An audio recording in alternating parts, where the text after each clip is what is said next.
Good afternoon, everyone. So welcome to this second webinar from Greener Kent Schools. Really happy to have you here, and whether you're live this afternoon or watching back on the recording. I'm Suzie Hammond. I'm the Engagement and Behaviour Change Officer from the Environment and Circular Economy Division of Kent County Council, and I'm leading the Greener Kent Schools programme. Please introduce yourselves on the chat, so which name, your name and which school or organisation you're from, so that we can get to know who's here today. Just a bit of housekeeping. So the webinar is being recorded and all of the slides and links will be sent through afterwards. Cameras and microphones have been switched off for everyone except the presenters. So please add any questions into the Q&A and we can cover those after all of the speakers. We've got a full agenda, so we'll hopefully have enough time to answer them all.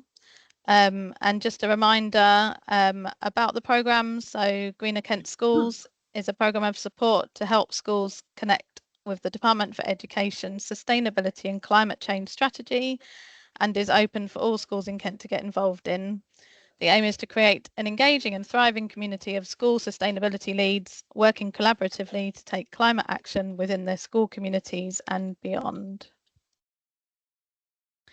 So the running order for this afternoon's meeting. So I'll begin by introducing the theme of food and how it relates to climate and nature actions, about food waste legislation changes, and then give you some ideas of what activities that you could do in school for your climate action plans. I'll then be joined by Joshua Piercy, who's the Development Manager, and Sheena Field, the Operations Manager at Communigrow, who are a sustainable food education charity, which are based in East Malling.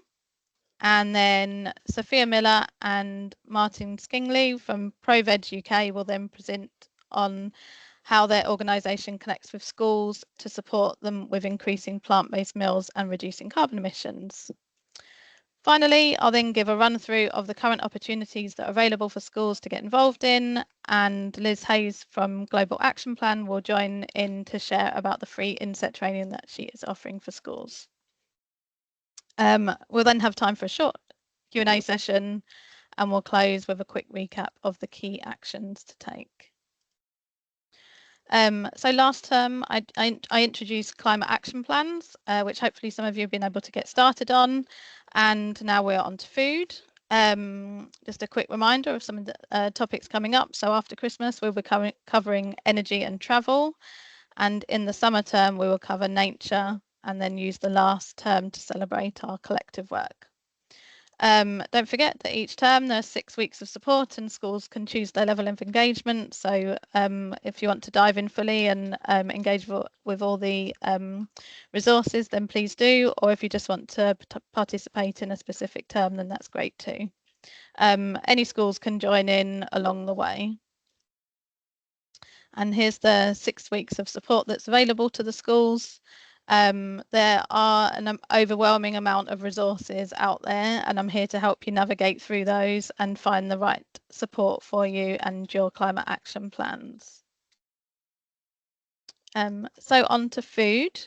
So this term, the theme is food, and the aims are to learn about the carbon emissions that come from food and its production, about sustainable food growing, eating seasonally and food miles, and a key legislation change, which means that schools will need to have their food waste collected separately from March 2025.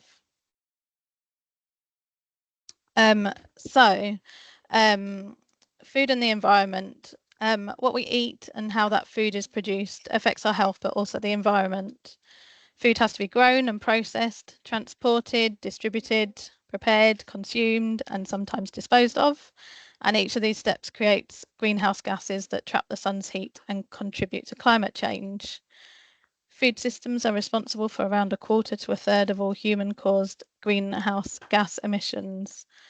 And the differences in these estimates come from whether the emissions are included from cooking and food, plus varying studies about the emissions from land use change and deforestation.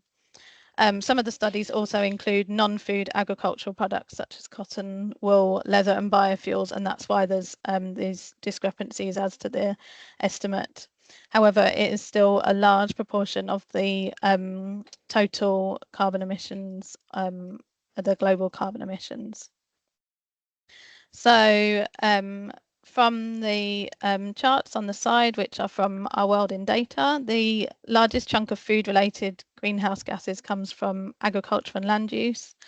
And this includes methane from cattle digestive process, nitrous oxide from fertilizers for crop production, carbon dioxide from deforestation and the expansion of farmland, and then other agricultural emissions from manure management, rice cultivation, crop residue burning, and the use of fuel on farms.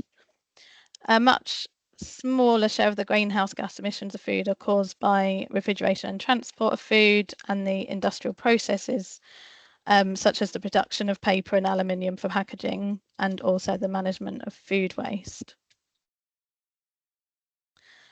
The climate impact of food is measured in terms of greenhouse gas emission intensity, and this is expressed in kilograms of carbon dioxide equivalents.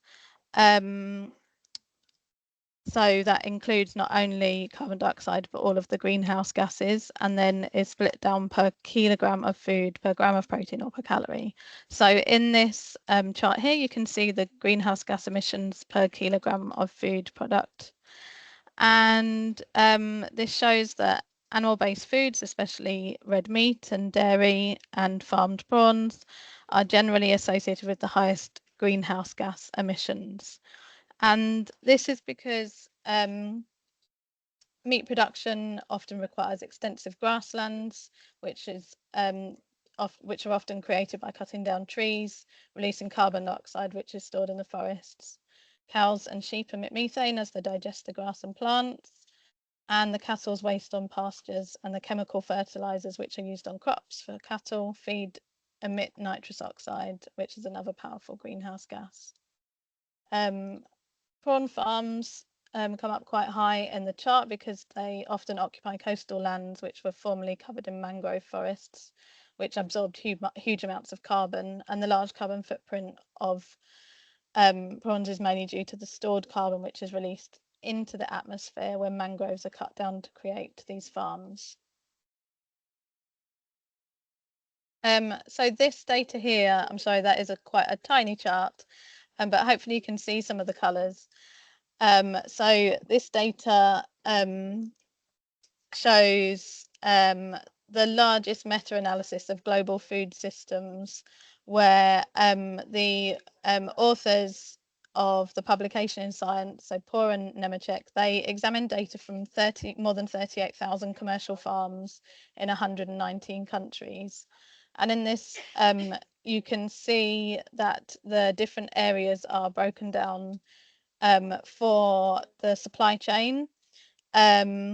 So for most foods, and particularly the largest emitters, most greenhouse gas emissions result from the land use change, which is the green element of the chart, and from the processes which are at the farm stage, which is the brown element of the chart. Then combined land use and farm stage emissions account for more than 80% of the footprint for most of the foods. Transport is a small contributor to the emissions, and for most product it accounts for less than 10% and is much smaller for the largest greenhouse gas emitters. But then eating locally is still important. It supports our local economy, it reduces the food miles, you know, more provenance about the food that you're buying.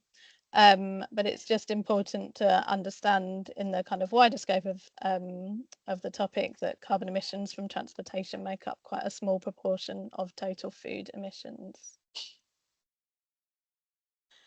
So just going on to food waste and a few facts about food waste. About 1/3 of all food produced in the world is wasted, and in the UK, after the farm gate, there's approximately 9.5 million tonnes of food which is wasted every year. WRAP estimates that about 70% of that food waste comes from households, 16% from manufacturers, 12% from hospitality and food services, and 2% from retail. And going on to the food waste regulation changes. So there'll be a change for the mandatory food waste separation, which is from 31st of March 2025. And this is for non-domestic premises such as schools and hospitals in England, and they must arrange for collection of their food waste separately. So it's a good idea in school to conduct a waste audit to identify the volume of food waste that you're currently generating. Contact your current waste contractor to organise having this separated out, and then set up food waste bins inside and ensure that your staff and pupils are aware of the new process. Best thing to do then would be to monitor and then do your best to reduce that food waste. So in addition, you can contact your waste contractor who may be able to support with workshops or assemblies for your school.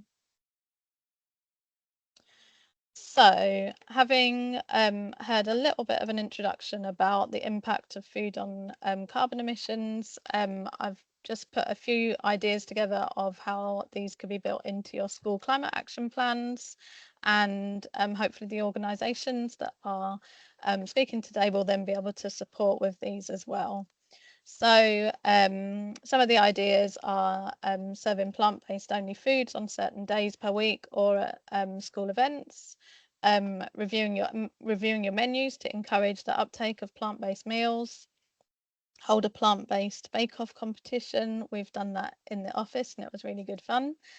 Setting up a gardening club with a grow your own vegetable patch, planting a mini orchard, and then thinking about food technology lessons in secondary schools, so incorporating the impact on carbon emissions into those.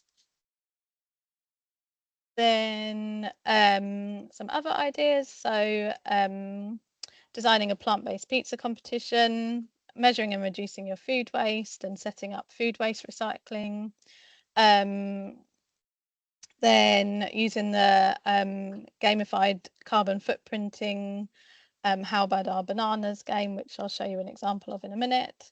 Setting up a school apiary for the pupils to learn about beekeeping, or setting up a composting system for food waste, which I know Communigrow have a redone composter when I visited their site, which Joe's just put into the comments. So I mentioned How Bad Are Bananas. So this is their carbon footprinting game. You get a whole pack of different carbon footprints of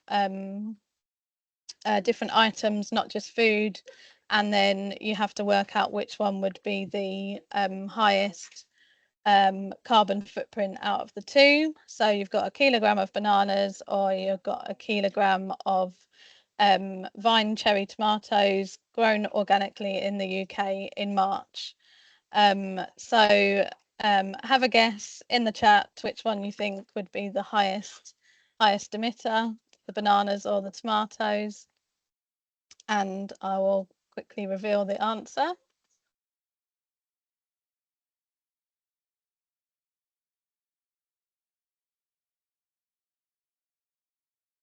So you can see that it is the tomatoes, which was correctly guessed in the chat, and by quite a long way. And obviously, because they're grown in March, that would be in a heated greenhouse, and that difference means that the carbon emissions are significantly higher than those of the kilogram of bananas. I've just got a few recommended reads here for primary, secondary and staff, which are linked to food and climate change, and all of these different resources, plus lots more will be in the resources pack that will be sent out next week. I can highly recommend for all the adults and staff in the room, I can highly recommend Ravenous. I read that over the summer. It was a really good read about linking the food system and the world together, so definitely recommend that one. So I'm just going to stop sharing and then hand over to Joshua.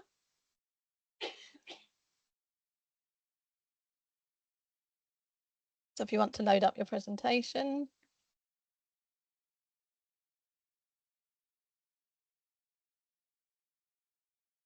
Oh, let's just take myself off mute before I take myself off the main screen and into the presentation. Hi, good afternoon, everybody.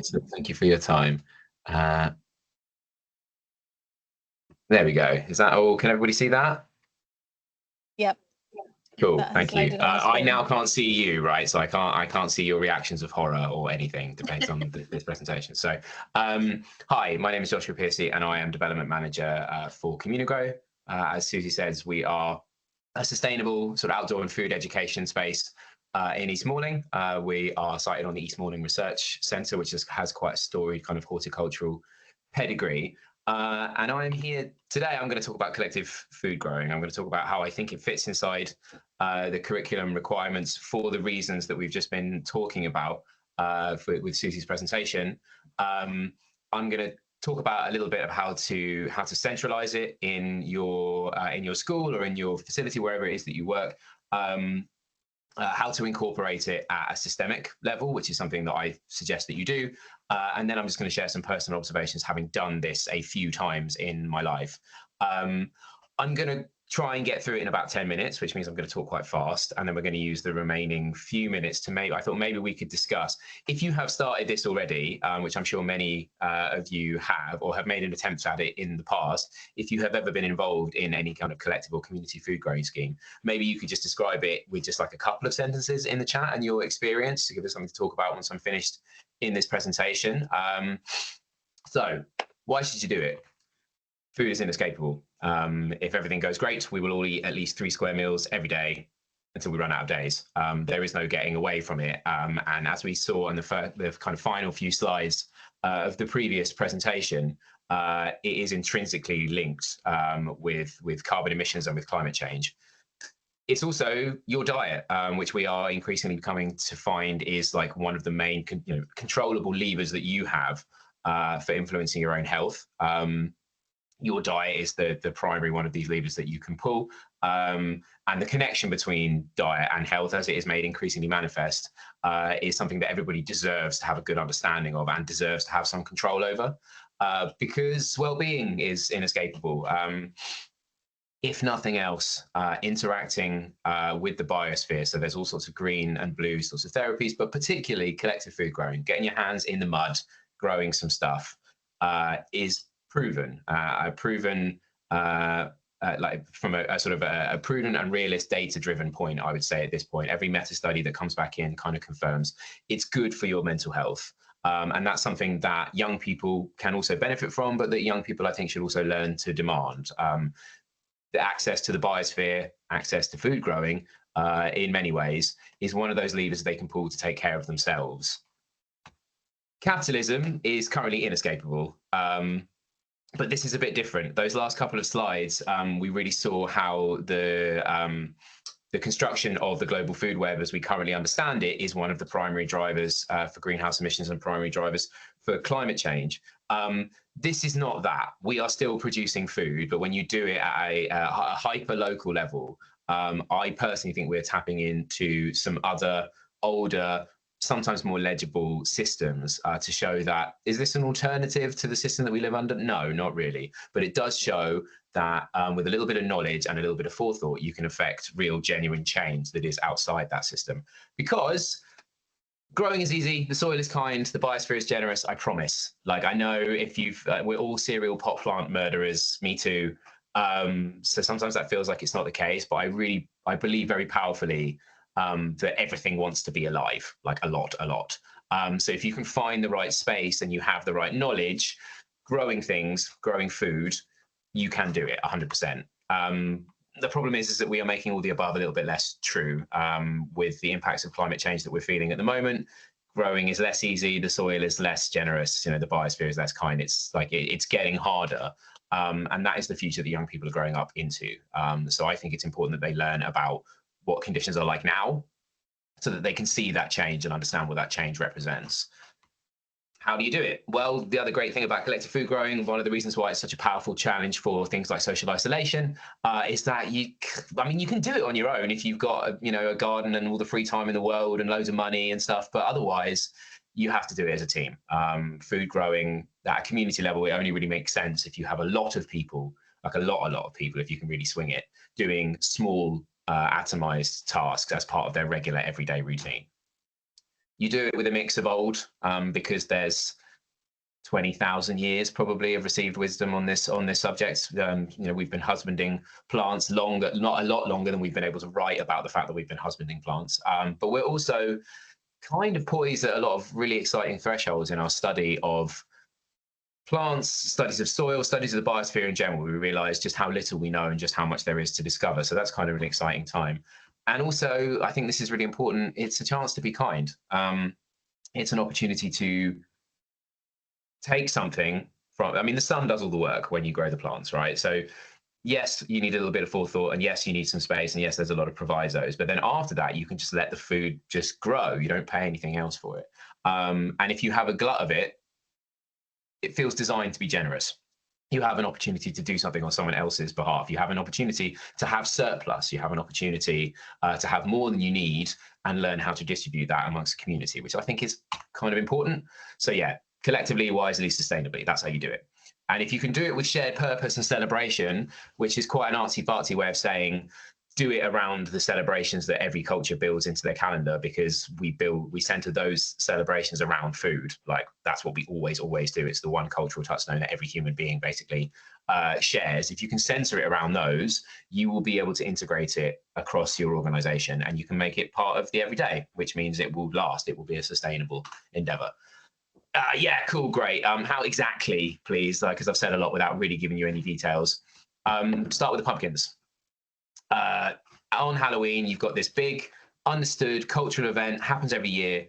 They famously have a vegetable that represents them. They have this big gourd, the pumpkin, that you carve into a jack-o'-lantern, which seems like a fun activity to do in a class. If nothing else, they're going to see it in the outside world.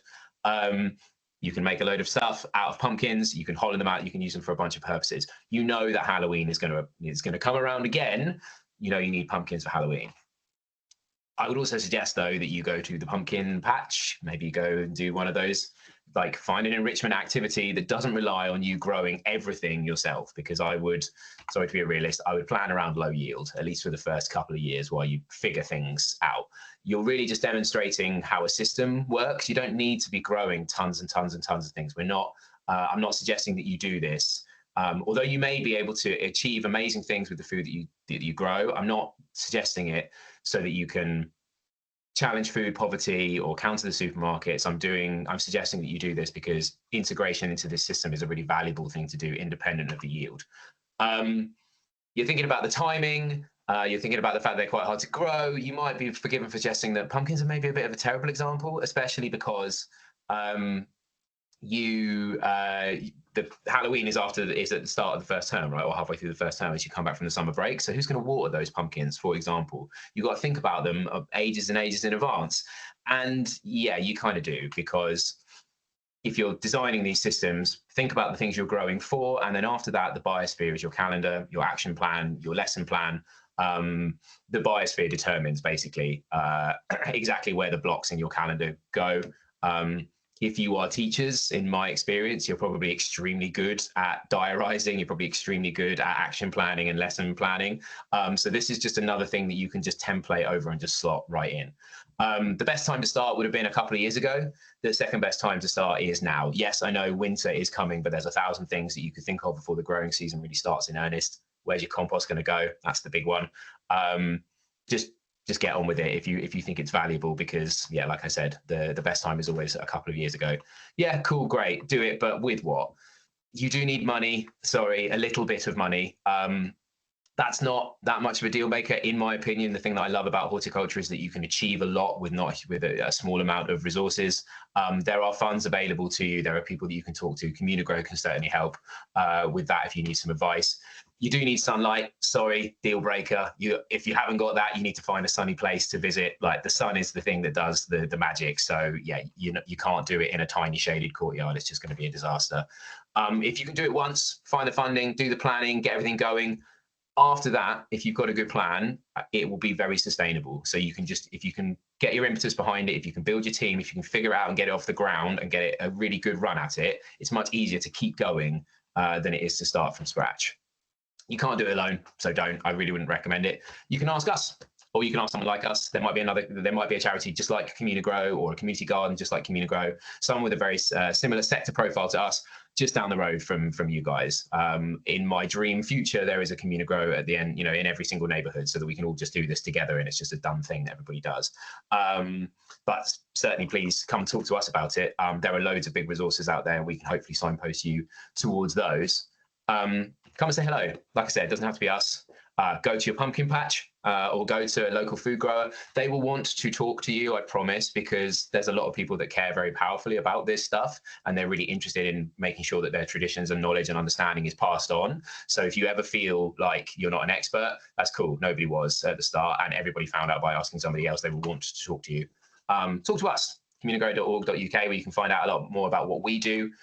You'll also find out about the field school, which is our own educational output. There's a lot of stuff that you can find, a lot of activities that you can join. Some of those are free, and we would love for you to come and visit Communigrow basically anytime. We do have like a rough and ready solution to this sort of thing. If you have a space and you like, I want to start a growing scheme tomorrow, here is the pizza bed. It's shaped like a slice of pizza. If you put them all together, they look like a full pizza. It's a raised bed kit. What I think the valuable thing about the pizza bed is it's the instruction manual that comes with it. It's designed by all of the staff at Communigrow, and we're not just being like, right, here's a raised bed, good luck. The plan is to establish a relationship with you so that we're on the hook basically to make sure that you can make a success of it. Like, that's a really good way for us to share our knowledge with you. So we're not in a position necessarily to subsidize it, but if you want to fundraise for stuff like this, again, like, we know places to look. I think that's basically everything. I'm going to take myself off of sharing now and come back to the room. Everyone, okay, fine. We've got some stuff in the chat as well. Fantastic. So I've got, what, 3 minutes left? Suzie, is that right? Okay. Perhaps unsurprisingly, we've been with people in the chat talking about pumpkins. It is a really good example. It's a nice, straightforward, understandable, legible item that you can get a lot of teaching value out of. They're quite easy to grow, again, provided that you've got the space. One last thing that I wanted to say about our site is, if you do come and visit us, we work a lot, and we would like to work more with housing providers. So we have 3 show gardens. They are customized to the size of gardens in the most recent local development that's near us. And we use those as basically a way to show off climate resilience techniques that you could practice in your own space. So if you do come and visit Communigrow, have a think about the place that you are coming from, have a think about the layout and the sizing and the setting, and hopefully we can give you some advice about turning that into a productive space using probably not quite the state of the art, but the collective knowledge of everyone that does the food growing at Communigrow. Cool, I've got 2 minutes left to go. Has anyone got a question for me now? I know there's a Q&A at the end. Josh, I just add in that we are able to accommodate whole class visits. That's something that, yes, thank you, we can provide, and the children come along and they can bring a packed lunch, so they get time in that outdoor space as well. And it's fun too. We do the kind of, the boring stuff, showing them how to grow things, but also we've got some really good outdoor games, so it's a kind of real good experience.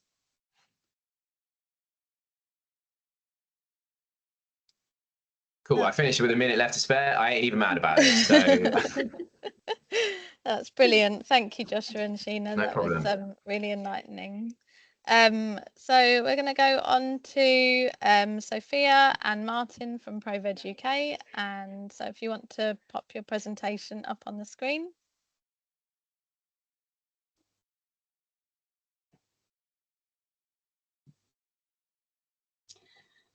Hi everybody, I'm Sophia Miller, the Programme Manager for School Plates and a registered nutritionist. I'm really looking forward to sharing more about the work we do at ProVeg UK and how food is such a vital part of addressing the climate change, which we've heard a bit about already, but also helping support you within your schools too. Next slide. So our School Plates programme focuses on making school food healthier, more sustainable, more inclusive. That meaning it's more suitable for religious, cultural, vegan, vegetarian diets, as well as children with allergies and intolerances. But it also can help, as a side, help your school save money. Next slide. So ProVeg UK is part of a much larger organisation, ProVeg International, and it's a global food awareness organisation, a non-profit, operating in 14 countries across 5 continents. And on this map, you can see that countries in the global plant-based school food network, as well as school programmes in other ProVeg countries. In the UK, we focus on making school food healthier and more sustainable by supporting local authorities, multi-academy trusts, individual schools and contract caterers through our fully funded free services as part of the School Plates programme. And here you can see we are thrilled to be working with 77 major catering partners and nearly a third of local authorities in the UK. Over 7,000 schools and over 1 million children enjoy these meals every day. And I'll explain a bit more about the how and why in a second. Chris Packham is our School Plates programme ambassador, showing here our plant-based recipes, which are fully compliant with school food standards and nutrition standards, alongside our programme guide, and that explains the how, why, and a lot more detail than I can go into now. Both are available on our website to download for free. You can also visit our ProVeg YouTube channel and watch Chris's introduction to our programme and access all the other recordings too. Everything we do is underpinned by evidence by the World Resources Institute, that's with the latest behaviour change techniques, the World Health Organization and the UK, the National Food Strategy, and the government independent climate advisors, the Climate Change Committee. So following on from Susie's introduction and what we heard before, let's take a look a little about how food is key to addressing climate issues and the impact of our food choices. So farming animals for food is responsible for more greenhouse gas emissions, at least 20%, than the entire global transport sector. It's also leading cause of deforestation, water use, biodiversity loss and species extinction, and beef emits 50 times more greenhouse gas per gram of protein than pulses such as beans and lentils, and you can see the reference there below, and it just kind of feeds into what we heard earlier. Dr. Angela Tregear is from the University of Edinburgh. Dr. Tregear presented at one of our previous webinars in more detail on this subject, but here she highlights that carbon footprint depends more on which foods are on the menu rather than how far they've travelled. Next slide.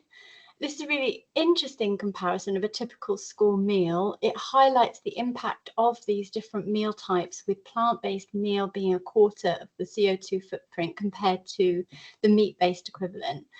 So the programme, the School Plates programme, focuses on promoting a plant-forward approach with more plants and plant-based meals on menus, and also giving children access to the most sustainable and healthy options. So they've got the power of choice. You can see here on this slide the meat-based versus plant-based comparison. So it's just looking at comparing, an equivalent dish and the difference from cost, saturated fat, fibre, protein, and emissions. And it's really interesting. You can see that the plant-based meal here performs better across all categories. So it's 43% cheaper, 87% lower in saturated fat, 30% more fibre and 14% more protein, and also 66% less CO2 than the beef mince version. And we heard earlier, obviously, that with the chart, that the beef is the highest emitter of CO2. So this is where we can see the shifts of a familiar dish that children are used to, just changing the protein to a plant-based alternative using whole foods, benefits both children's health and the planet too, and also it helps schools save money. Here I'll tell you a little bit more about our School Plates Awards. So they're a national recognition of your school's plant forward journey. It's a highly valued health and sustainability award for schools and caterers across the UK, perhaps because they celebrate the work you're doing, but also because it's really easy to participate. And we offer full support through the process, helping your school caterers to move towards the next award category at their own pace. with each of the awards actions being evidence-based. It's really simple, subtle, and promoting positive change. It's as simple as encouraging your school caterer to send us their current menu to apply for an award. At the end of this presentation, we'll share a bit more about how to get in touch, because it'd be really wonderful if you could inquire who your school caterers are and encourage them to either apply for an award or just to get in touch to find out a bit more about what the support we offer is, because it's all free and fully funded. Next slide. Here's an example of real data from one of our catering partners comparing before and after data. We work with them to introduce more plant-based options on menus, menu consultation, and the behavioural nudges that improve the uptake of the healthier, planet-friendly options. So children still have the power of choice, but these behaviour nudges support them choosing that healthier, sustainable option. And you can see that there's a really positive shift with 26% carbon emissions saved, as well as helping them save 20% cost savings. So we can help you show positive impact like this by working with our data specialist who supports school caterers in measuring and tracking these changes. And it's just a really nice visual to see that journey there. Next slide. The Climate Change Committee, they recommend and support the view that caterers and schools should be offered plant-based and vegan and vegetarian cooking training, and it's something that we offer as part of our programme. Next slide. So we offer in-person chef training for caterers and also an online plant-based cooking in schools workshop. And we demonstrate how to prepare simple, affordable, nutritionally balanced, and most importantly, tasty plant-based recipes that we know children really love, and they're good for the planet too. But what would be really nice for schools, if you're from a school here, is our recipes can be used in your own schools in cooking classes, eco clubs. You know, if you're doing some growing and you want to use these ingredients into some low carbon plant-based recipes, you can access them all for free. They're all low carbon rated. The nutrition's on there as well, so there's a lot of learning you could tap into as well.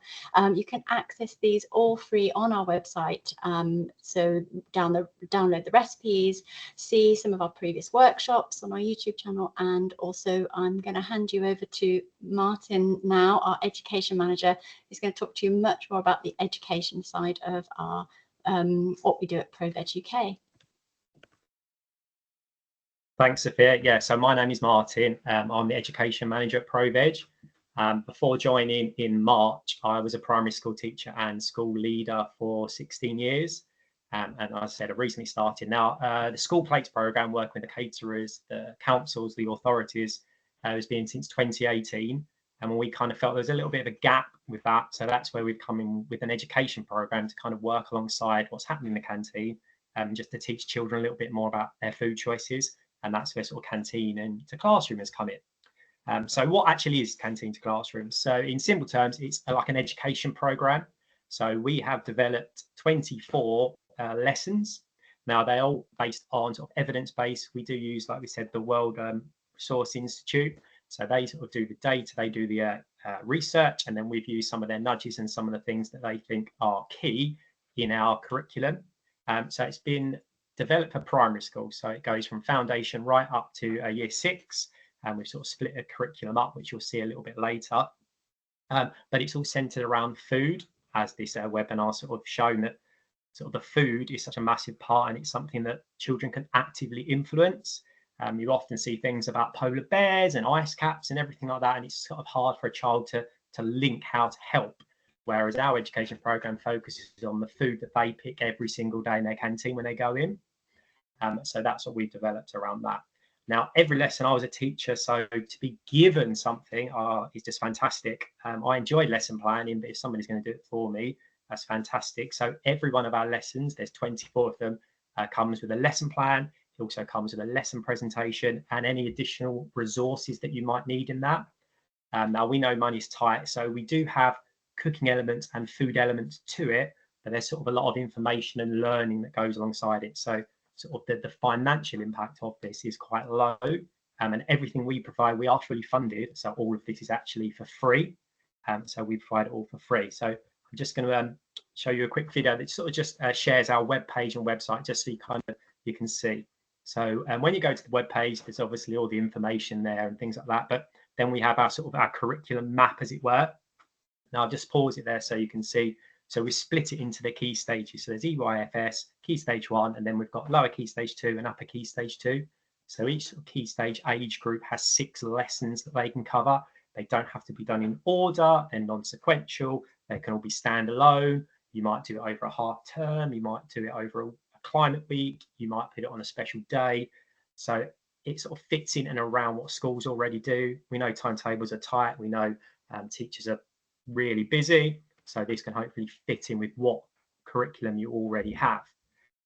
When you go to the web page, you just click into one of our lessons, and that will take you to a Google Drive rather than a downloadable resource. And we chose this because research is changing so quick, things change all the time. So this way we can keep the lessons sort of live and in real time. So on there you will find all the things you need. So there's a lesson plan with links to national curriculum, again, to make sure the schools are covering what they should be covering, and it makes it easy to fit into your curriculum.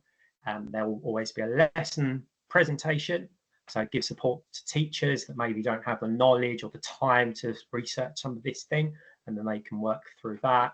So every lesson has one of these, and alongside that we always have the resources as well. So if there's an activity or need some instructions or anything like that, that will be included with all the resources in the Google Drive. And as I said, all of this is free for teachers and schools. You just need to go onto the web page. So the reason why we did, like we said, we've already been supporting schools with health and sustainability, and now we wanted to sort of directly influence the children a bit more. It's fantastic having great menus and having more plants on the menus, but we need sort of children to be choosing those and then taking that knowledge and empowerment into their communities, back home to their families, and sort of changing the food system from the ground up almost. They're kind of the future, and so that's where we're sort of targeting really. Adults don't seem to be listening too much to the problems, and children are a lot more susceptible sometimes and open-minded, and hopefully that can then change the future, which will benefit all of us eventually. So that was sort of our why. Now, how you can kind of get involved and help us, and help us help you, is, like I said, signpost your schools, or if you work at a school, have a little look on the webpage. Okay, everything is free to download. We're fully funded, so we provide it for you. I've been hearing about your climate action plans. DfE have their sort of plan to have every school have one by 2025. Every school have a named sustainability lead. We feel this is an easy win. Some things on our climate action plans are quite big projects, massive, whereas this is quite a easy integration. You can just get this going in your curriculum, fit it in around what your school maybe already do, especially if you have a food topic, and then work from there. It'd be great if you could share any way you can through your newsletters, with other people in your organisation or your networks, and to sort of fit in with what we already do with the School Plates programme. The School Plates Awards, so the caterers and the councils that work with us, some of the award statements are going to link directly to Canteen to Classroom. So that's a way of sort of supporting each other so that they can promote the schools and get schools more involved and the children more involved in what they're doing on their menus and behind the scenes in the kitchens. So it's all sort of to link together to sort of enhance the change that we're hoping to bring about and the positivity that we're trying to build here. So that's sort of my little part. So if I just hand you back to Sophia, she'll explain a little bit more about kind of the next steps for you, maybe as a school or an organisation, on this bit of the small changes, big impact. Thanks, Martin. It just kind of wraps up what we talked about throughout, but you know, I recommend you find out who your school caterer is, if it's in-house catering or if you've got a contract caterer or it's a local authority caterer, and introduce us to support their plant forward journey so that you're getting the holistic, you know, what you're doing in the classrooms, what you're doing in the schools, but also what's being served and in the canteens as well. We can really support that journey, meet them where they're at, and only introduce the changes at a pace that suits them. Encourage the school caterer to apply for an award. It's really, really simple. Just ask them to send their menu to us, and there's the the link there. You can email us your menu, and then once you've accessed our website, there'll be a QR code shortly. You can access those recipes I mentioned. You can use in class, you can use in clubs, you can use in when you're doing growing as well, and the awards, the guide is all on our website. And as Martin mentioned, the canteen to classroom resources on the web page, but you can also get in touch with us directly for further support. So I think this is being sent out afterwards. So a lot of these links and slides you can look at in your own time. But here's a few sort of extra information about our web page, as you see the School Plates Award. Now we actually have, like I said, a specialist in around the data. So if you're looking at trying to look at the impact of some of your changes that you're making on your menus and some of the changes that maybe the canteen to classroom curriculum can then push into your menus and the changes that children pick for their meals, Sarah's the person to get in touch with. So we really like your data, and we can help you make sense of that and improve the impact and show the impact that you're having with your school. And then as a final one, if you want any more information, you can just click that QR code and it creates an email that sends directly to us, and then we can respond in good time, hopefully. Thank you. That's great. Thank you very much. Just going to put my presentation back up on the screen and flick through to the next part of the presentation.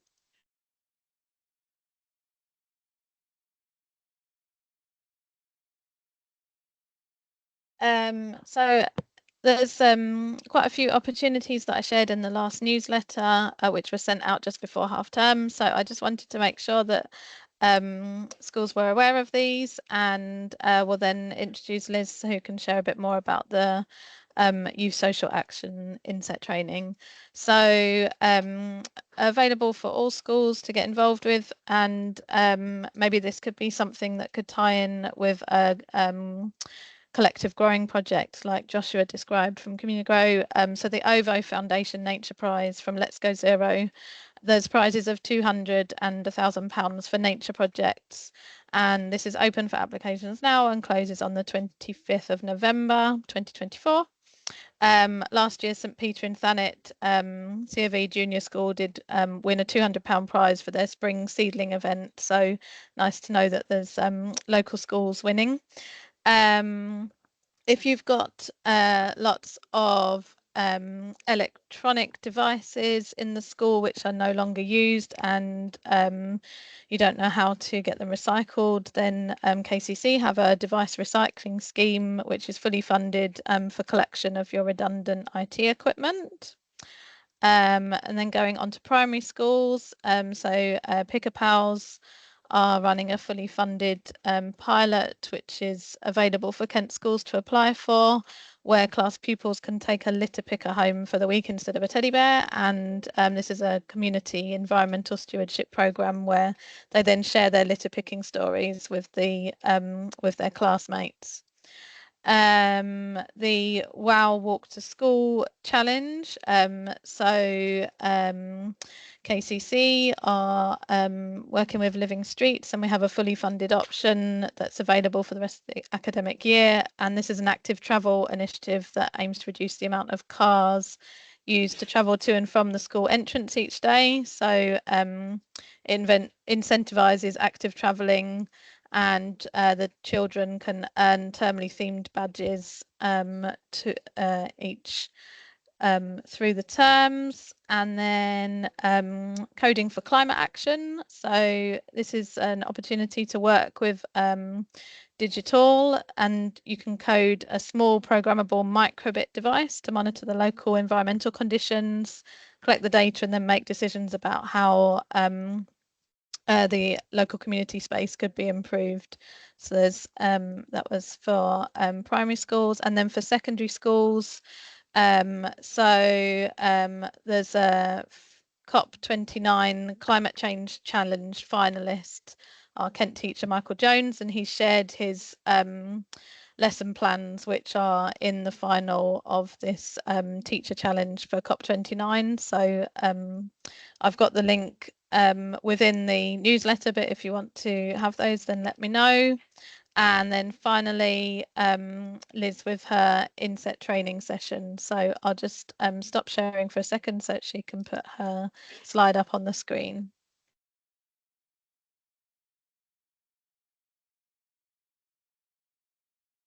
There we go. Thanks, Susie.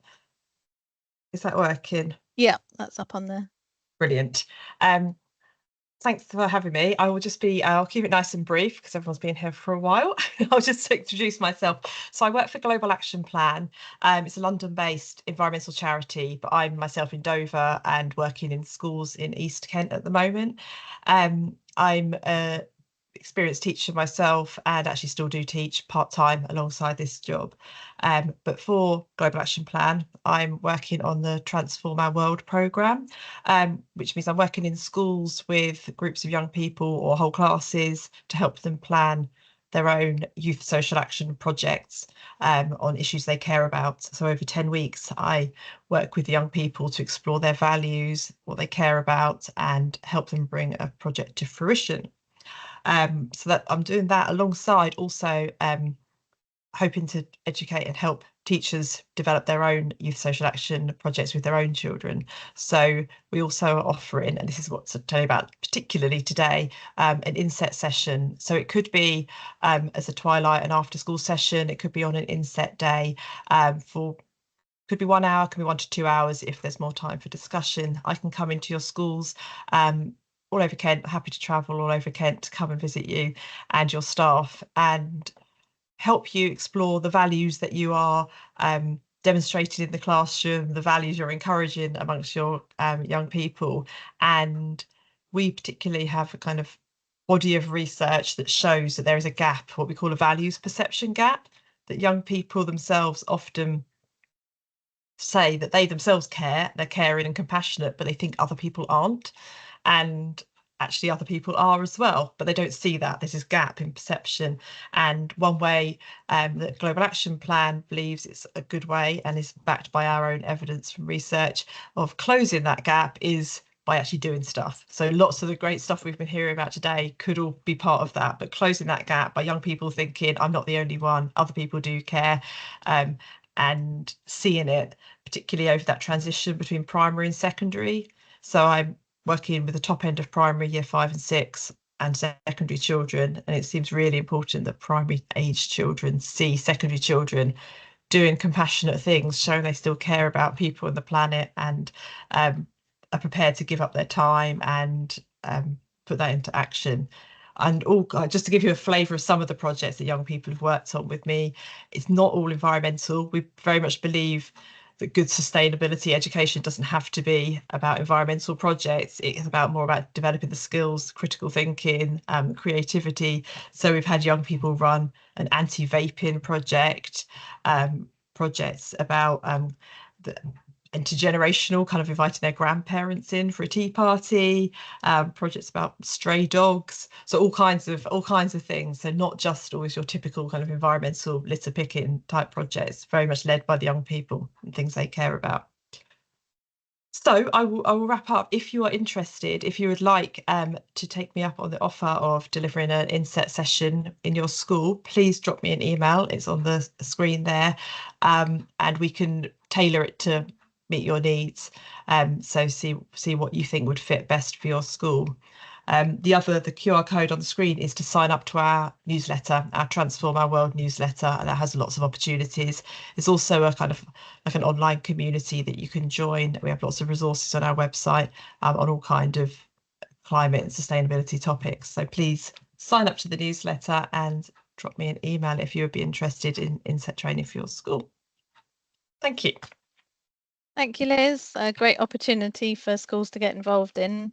So on to Q&As then, if anyone's got any questions at all. I don't know whether anything has come up in the chat or in the Q&As. Joe, is there anything in there at all?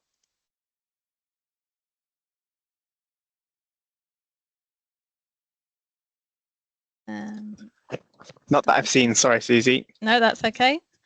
Okay, So we'll just go on to key actions then, just to have a recap from the webinar. So consider what food themed actions you can take as part of your climate action plan, conduct a waste audit and review any changes that are needed to meet the new legislation. Review the opportunities that are available for your schools that I shared and whether you want to sign up to any of them. Booking an advice slot with me. The link for that is always in my emails and newsletters, but I can share that as well. And then if you share your climate action plan with me, then I can send through the Greener Kent Schools logo for you to proudly display on your website and Eco Club materials. So I've had a few through already, which has been great to see. So just a final thank you to everyone for joining along today, to the presenters, Joshua, Sheena, Sophia and Martin, as well as Liz, and my colleague facilitators, Laura and Joe, have been helping in the background today to make sure it's all been smooth running. I'll be sharing the recording, the slides and the links separately. Please feel free to email me or to connect with me on LinkedIn, where I share lots of ideas and links and competitions and funding ideas. Thank you very much.